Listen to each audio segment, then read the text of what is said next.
Hello, everyone, and welcome to Scholars Hub at Home. My name's PS Moore. I'm a manager at Alumni Engagement at York University. Thank you for joining us for today's session titled The Narrative Shift Building a Brand That Resonates. Before we get started, I would like to take a moment to acknowledge the land I'm on because we may not be gathered in the same place. The land I'm about to acknowledge might not be the territory you are on. Please take the responsibility to acknowledge the traditional territory you are on. As a member of York University community, I recognize that many indigenous nations have long-standing relationships with territories upon which York University campuses are located that precede the establishment of York University. York University acknowledges its presence on the traditional territory of many indigenous nations. The area known as Takaranto has been taken care by the Anishinaabeg Nation, the Haudenosaunee Confederacy, and the Huron-Wendat. It is now home to many First Nation, Inuit, and Métis communities. We acknowledge the current treaty holders, the Mississaugas of Credit First Nation. This territory is subject to dish with one spoon wampum belt covenant, an agreement to peaceably share and care for the Great Lake region. Now, we would like to conduct a quick poll before the session begins. The question is, how would you rate your knowledge regarding the topic of today's presentation? The poll should pop up on your screen right now.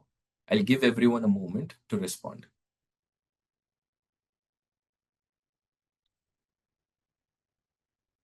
Thank you. This helps us speakers learn more about our audience. If you need help with the Zoom webinar, feel free to click on the Q&A button at the bottom of your screen and enter your question. Our team is ready to help you. That same button may be used to submit questions for our guest speaker to answer during the Q&A period. You may enter questions at any time during the presentation. Please note that all our questions and comments are visible to our panelists and staff working behind the scenes. We ask that you keep your comments relevant and respectful. Now, I would like to introduce today's speaker, Professor Sue Jackman. Sue Jackman currently teaches strategic market communications at the Schulich School of Business, bringing more than 20 years of marketing experience across North America and Europe at such organizations as Kraft, L'Oreal, and Intact Financials.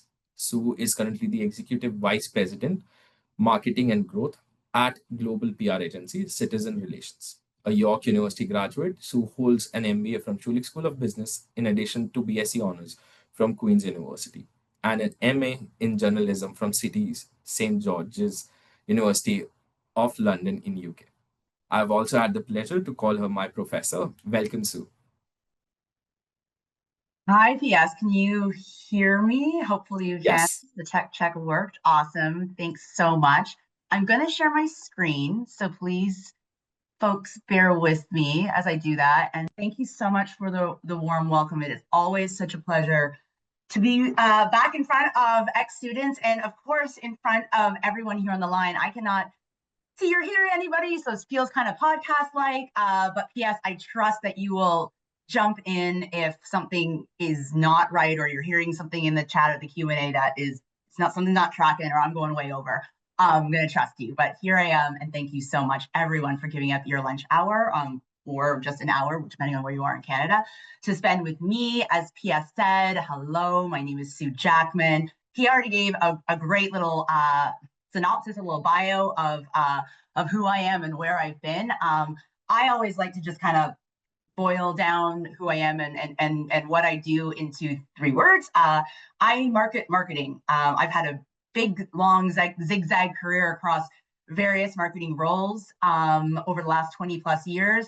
I find myself today marketing a marketing agency, marketing a citizen PR agency. So it is my specialty, but it also is the trade that I work in. It's also what I teach. I am constantly championing marketing, promoting it as a pivotal growth driver for every organization, trying to get my students to specialize in this amazing discipline. So yes, I am constantly talking about marketing, and that is what I am here to do for the next 20 minutes or so. It's a bit wild when PS was like, yeah, it's like 15 or 20 minutes of content. I'm like, that is a lot. I did see the poll that came up earlier, so I know that there's varying degrees of knowledge that you folks have on this topic. I did see a specialist, so feel free to in the chat maybe correct me, because this is a very sort of gray specialty. I will say I consider this a bit of a 20-minute speed date. I'm going to spend a little bit of a time talking about the era that we're currently in, this era of co-authorship with consumers, some assumptions that we as leaders and as marketers have to be careful not to make in this particular time that we find ourselves in. And finally, the so what can we do? What do we need to develop? And my take is that we need a little bit of a new cultural fluency to succeed in strategic marcoms in 25. So that's the date in a nutshell. We've got about 20 minutes. I think a great place to start is right smack in the middle of where we are, which is what I said is the era of co-authorship. I think to unpack this, where we are, it's important to take a look. I'm going to put my teaching hat on for a second and take a look at, what the tenets of great strategic marcom is. This could be an entire, hours long presentation in of itself. What's strategic marcom all about? I think it boils down, if we think about this presentation and trying to think about like what we want to care about, to three things. I'm always telling my students that a great marketer is one who loves to plan. And an even better marketer is one who is constantly making great decisions about and choices about a few key things, some of which is on the screen here. Whether you are an entrepreneur or you work at a very large company and maybe you're not in the marketing sort of specialty, just know that like it's either yourself or somebody in the organization is making decisions on these three things, right? Like the who we are, so that's what's on the company website. Again, no matter how big or how small you are, that's your brochure. That's you talking about how you're different. What do you do? Your value prop. What do you believe in? What your story is, right? Like these are decisions that you're choosing to share with the world on who you are. Somebody should be thinking about who your audience is. So if you've got a goods or service that you want to sell, you should be thinking very carefully, of course, about who's going to be in the market to buy that and how you might want to, appear to them in order to influence them. And finally, and a big one, right? How we're showing up. So making decisions on what channels, how much money, the messaging, the creative, all the different ways, again, large or small. Is this as something as small as, a poster? Is this a trade show? Is this a $1 million, campaign with the Super Bowl? These are things that every day we're making decisions on. And unlike, I think, some other disciplines where it's a little black and white, I would argue that, the marketing discipline and specialty is shades of gray, as you can kind of see on this slide. It is, making the best decisions and choices that we can with the information that we have. And I think this is an old adage, right? So even if you're not in this trade, you've heard this, like, oh, ultimately we want to reach the right person, the right time, in the right way, on the right channel, to get them to do what we want. And I think that this sort of loop of success still holds today.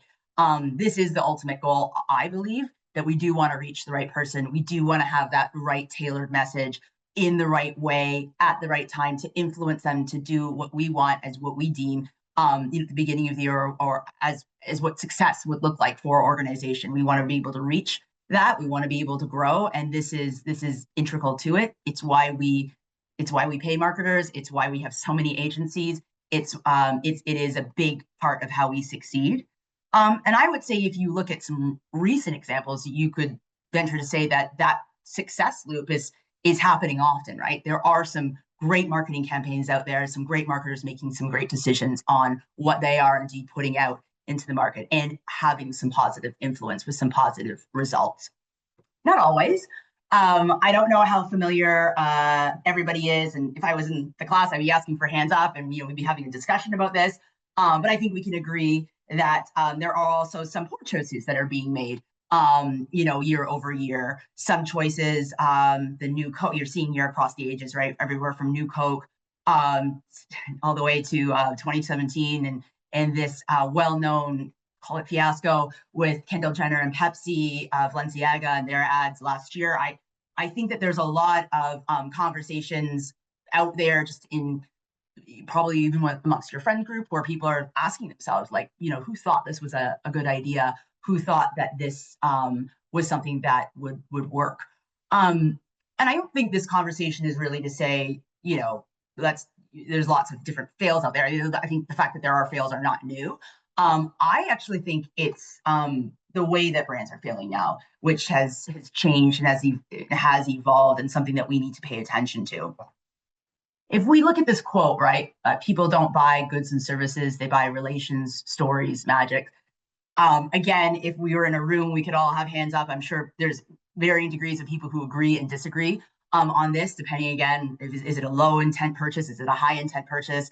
I was just at Canada's Wonderland with my son and a friend this weekend, and there was a big poster up at the kiosks, the food kiosks, saying, two different water bottles, and one was $6.99 and one was $4.99. And I hear some teenagers in front of us saying, like, "Yo, bro, like, this is exactly the same product. Like, what is that? Why is it different?"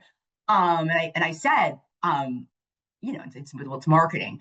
They didn't really get a lot. Like, they don't think they were like really interested in having that discussion with me. They just kind of looked at me and like, why are you talking to me? But I think that's what it is, right? Like, it is the marketing folks. It is the marketing specialty who are in charge of trying to persuade and give reasons why something is priced in a certain way, why something is different, why something is worth it. People are buying products, but on top of that, they're buying, the story. They're buying a little bit of the why they need to buy it. And if we agree somewhat with that, then I think a big question becomes, who then is writing the brand stories?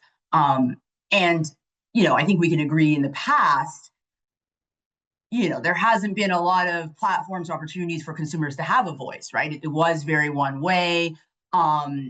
You have these messages that you may or may not agree with. You might be having discussions, say, with a neighbor. You might be making your voice heard by simply not buying the product in the store. But this was a very there's a lot of control I think marketers have had in the past, right? A lot of one-way authority.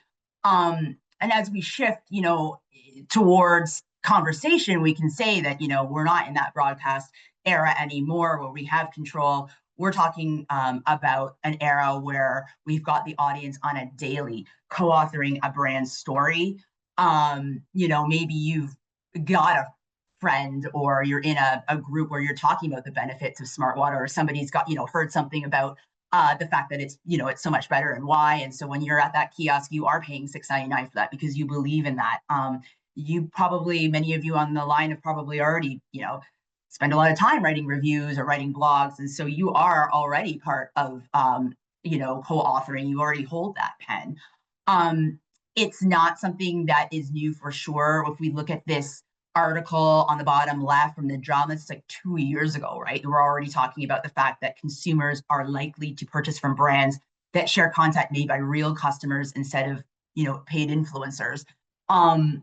And I hear it all the time in my class, right? We have conversations all the time. This is primarily Gen Z. And they are all saying the same things about, who they're turning to and what they believe in and what influences them. It's been some time. And I think if we look at some of these stats, and there's no shortage of stats that we could pull to reflect this movement of, the assumption that maybe brands and companies, organizations are lying about their products and services, that we are more attached to influencers who are quote unquote real. And I think the implication here is, as we turn more and more to each other for the truth, the more we turn away from organizations and from brands. And that, I think, if you're still with me on this speed date, can lead to, one big question mark on the T word, trust. Edelman's been running a trust study for 25 years, and this is the latest, highlights of the latest result, which we can see here that the feeling of being lied to amongst consumers is surging, right? And there are genuine concerns over credibility of a variety of different sources of news that people are receiving. It can't be a marketing presentation in 2025 without talking about AI. I think we've been hearing a lot about it. This is certainly not the purpose of this presentation and the focus of this presentation. I just think it'd be weird to not mention it, and the fact that indeed it is a new co-author of a brand story as well, right? We've got consumers, but of course we also have AI directing people in a certain way on a daily basis. So if we were to go back, on that earlier slide, and my premise that I think that marketers are constantly making decisions about these three things, I think we can really boil down this shift in this new era of co-authorship down to the fact that, there's an order switch, right? If we think about our audience, the consumers who are buying our goods and services, actually holding the pen to our stories, they are determining how we are showing up on a daily basis. They are the ones playing a big role in how we're showing up, which then influences who we are, right? So the sphere of control that we have of marketers, there's a little bit of there's some tension there, and there's some letting go there of the things that we are trying to have control over on a daily basis. And then this is sort of the world that we live in today. And I don't think it's fair to say that that is a good necessarily or a bad thing. I think it is what it is. This is not a slide that I created, but you can see here in this timeline, this is why marketing is so exciting. This is why I champion it every day. This is a very dynamic trade and specialty. As society, evolves and changes, as technology evolves and changes, so does this discipline. So is how we are showing up. So does consumption and influence. And this is just another chapter, right, of how we need to adapt and be able to have impact. So again, a very exciting trade for sure, but also one that we have to be, very mindful of all times, right? It's constantly evolving. It's difficult to navigate. And as we find ourselves in this new reality, I think that we need to be extra careful about some assumptions that might be tempting to make as leaders and as marketers. The first one, I've got three here, some dangerous assumptions we have to watch out for. Making the assumption that because we're all fighting for attention, that there's less of it, right? So we hear all the time that, there's like, depending on the article, right? 10,000, 30,000. We're being bombarded every single day by messages, marketing messages, other messages, content. And, we must just be not paying attention to any of it. It's just too much. It's just too overwhelming. We don't have sort of the headspace for it. And that is why it might be tempting for marketers or for leaders to make decisions on like being really provocative and trying to, quote unquote, cut through the noise and the clutter with statements such as, Bumble being the well-known dating app. Full well a vow of celibacy is not the answer, right? We can agree likely that this is provocative. For many, it is the answer, right? It is the answer that they've chosen or they've not chosen. It is something that is not everyone's, reality or is. And so we have to ask ourselves, what bet are we taking on that? What risk are we taking putting something like that out? Oh, maybe attention span is too low. We've got to push the boat out on these kinds of things. No one, and even if they do see it, and because they're being so bombarded, they're not going to pay attention anyways. The reality is that we are paying better attention today than we did 30 years ago, despite the increase in the way that we were receiving messages, the frequency that we were receiving messages. Our attention span and our ability to concentrate and to focus is actually higher than it was 30 years ago. It just means that we are managing it better, we are protecting it better, and I'd argue to say that we care more for the things that we are letting in, right? And so what we see here is when we push the boat out in ways like this, we are seeing a lot of like brand apologies coming out, right? We attempted to do this, we missed the mark. So it's just a definite watch out that we have to consider in this new era. The second of the third consideration or assumption that I think we have to be wary and be mindful of that we're not making, and I think this one's a big one, is that all data is created equal. We hear all the time that we need the data and the insights to make great decisions. There is no shortage of different ways that we can get this. I think that we have to be mindful of the data that we're collecting, right? In this era of co-creation, I'm sure many of you may be familiar already with the Sydney Sweeney American Eagle example from just this past summer. Sydney Sweeney has great genes, Genes or like Jen. Anyways, we can agree that I don't want to go too deep into this case study, but I think it started a conversation, right, about the fact that we can say what we want as a brand, we can put things out as we want, but consumers will always remix it and reframe it with their own cultural lens. And that cultural lens is really the focal point of why there is a big difference between, for instance, knowing your audience and gathering the data around that.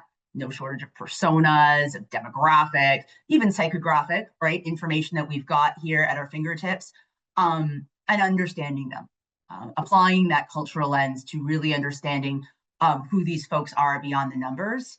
I don't think it's fair to say that it's like data and insights versus culture and like which one. We can all agree, I hope, that data is essential, insights are essential. I think it's more about the type of information that we are seeking. What is the data that we are seeking? What is the curiosity that we have? And more importantly, what do we care about? What are we going to use to make a bet on what we're putting out there into the world? I think a great way to bring this, to life is with this recent campaign that Elf Beauty put out. I don't know if many are familiar with Elf Beauty. It is a sort of a budget, if you call it, beauty brand, so more on the inexpensive side, and they're constantly talking about, trying to make great products and great beauty products, accessible, right, for us all. We don't have to spend a ton of money. They had this campaign that ran, I believe it was just a month ago or a couple months ago in August, where they had a little bit of a parody campaign. They hired Matt Rife, which is a well-known comedian, and a drag queen called Huddy and Closet. They paired up as a duo, I believe they were called affordable beauty attorneys, and this idea that, they're fighting for accessible beauty, right? They're trying to say that, everybody deserves to have access to great products. There was some comedy there, of course. And what really came under fire was the choice of Matt Rife. For those who don't know this comedian, he's got some controversial content. He definitely is a provocative comedian. And there was question about his choice because, well, the fact that he doesn't even, what role does he play even in the world of cosmetics? At least with Heidi and Closet, we can see that, she's using it on a daily basis, right, for her job. Matt doesn't. But more importantly, the type of comedy that he has and he puts out into the world. He had a Netflix special in 2023 that kicked off, with a domestic violence joke, right? So for somebody whose target audience is women, right, and they lean so far into talking about feelings of safety and inclusion, and that's the platform that they've built for themselves, why then are we using a comedian who is known for taking this stance and using this type of comedy? And of course, there was commentary and stories written about this, right, from consumers themselves, even other comedians talking about this choice and the why behind it. And when the brand comes back, they're leaning into the fact that Matt's following, if you look on TikTok, is made up of 80% female, of a certain age group, and that is exactly the sweet spot that the brand is looking to gain influence into impact. So why wouldn't we, use this comedian? And I think, they issued again this is the second apology we're already seeing in the deck. We're listening to you. We try to do this. We've missed the mark. And then closing with a little bit of like a wink, while this law firm closes today, we'll continue to make the case against overpriced beauty. A little bit of a little plug, right? About like, oh, we're really sorry, but also like, don't forget like why we did this to begin with. And I think, we could agree that the response to that was not positive. And really it's consumers calling out, like, how did you not know? Like, what information did you collect? What data did you collect? Was it really just all about like that demographic that you wanted to target? Or were you also very aware of who this person was, but you chose to put a bet on this anyways? Again, maybe because we need to cut through the clutter, because we want to, get a little controversial, and that was a decision that you made, and likely the wrong one. So I think the reality check here, as we think about, it's not apples to apples when we look at data, is like, don't underestimate the value of the consumers and the customers' cultural lens. Don't really think carefully about what's at stake, what people are paying attention to, what will, what outweighs something else. Because again, we're always just making decisions between this and what will matter most.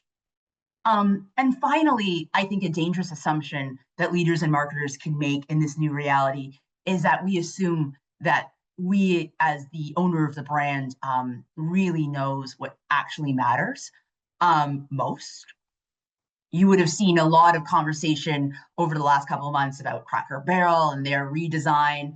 Um, as they try to, I guess, reach new audiences, a younger audience, they're trying to maintain their modern relevance, so to speak. They're looking at their legacy as a bit of a liability. They want to evolve. They want to show that they're different, that they're new, that they've changed, and they take away some of that equity that actually really matters to, in this case, a lot of Americans, in a very difficult and challenging time for many people.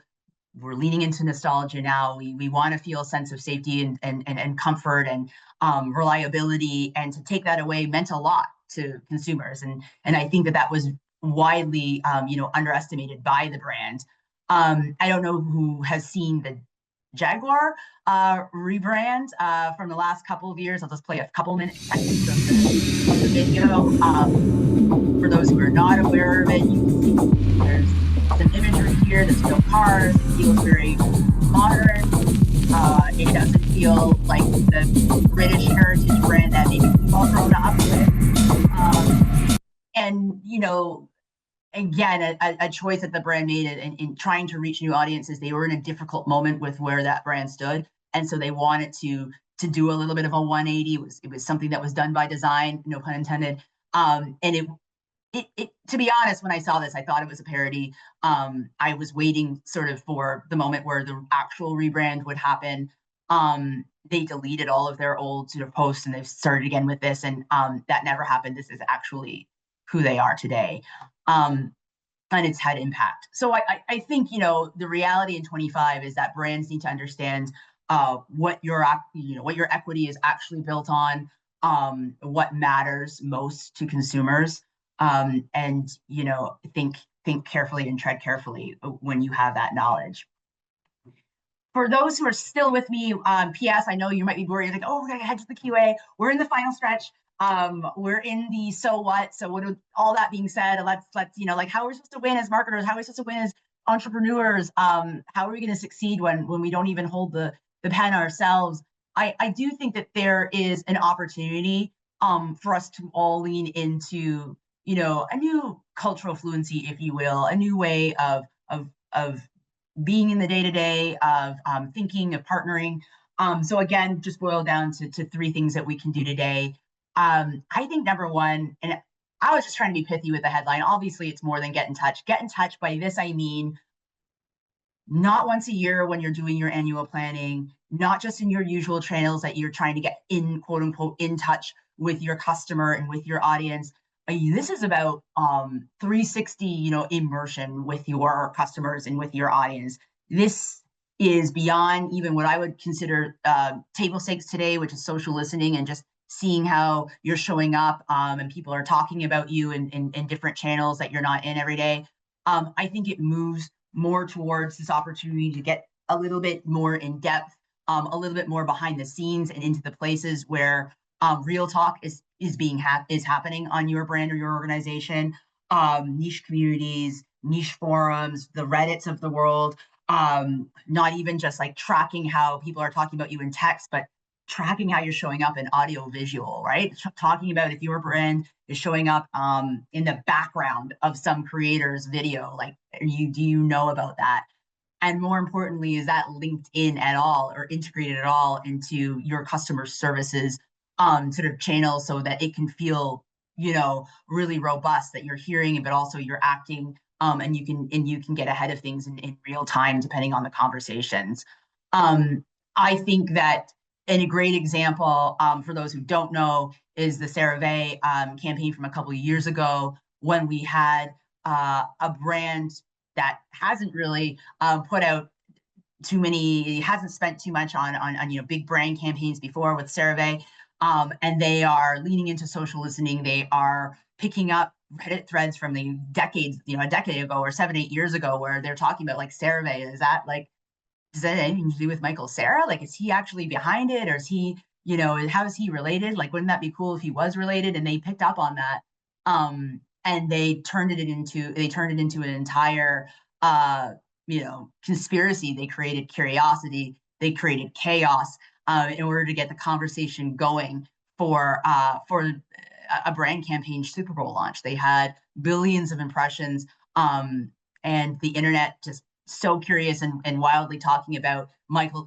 Cera's involvement with CeraVe even before they went out with their big campaign. I was teaching when this campaign was live, and I will tell you, like, the curiosity and the conversation was real, and that was something that was completely brought about through social listening and through people, quote unquote, being in touch. I think it's also critical to get super grounded in who you are as an organization. Again, doesn't matter how big or small you are, or where you stand. I think clarity on who you are prevents missteps, but also enables a lot of speed when and if it happens. If we all know this guy, right, the astronomer CEO, Andy Bryan, and what happened, right, at the Coldplay concert, and how the internet did its thing, how TikTokers did its thing, how you probably heard about it in real time that afternoon.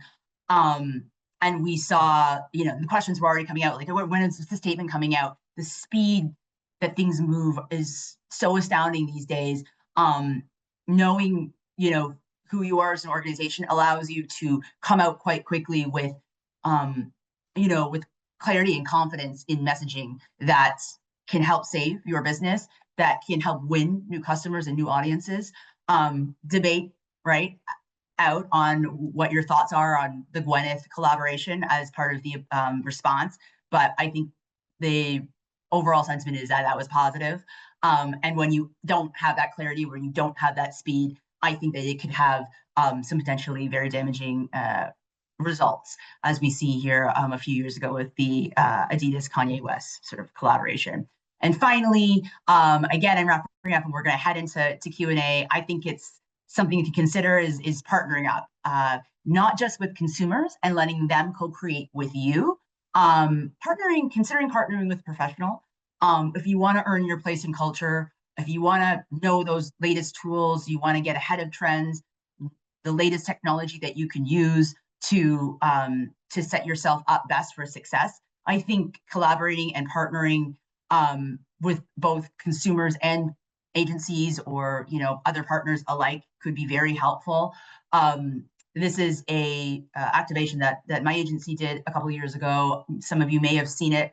It's the Cheetle and Cheetle activation, right? So literally just trying to gain some attention on what this orange dust is, the fact that the people's knowledge of this is very low. Like, how can we kind of bring this, amp this up and create some awareness around it? Well, why wouldn't we build a 17-foot statue in a province that somehow has many big statues of food, in a town that sounds very similar to the name of the orange dust, Cheetle? It's actually called Cheetle in Alberta.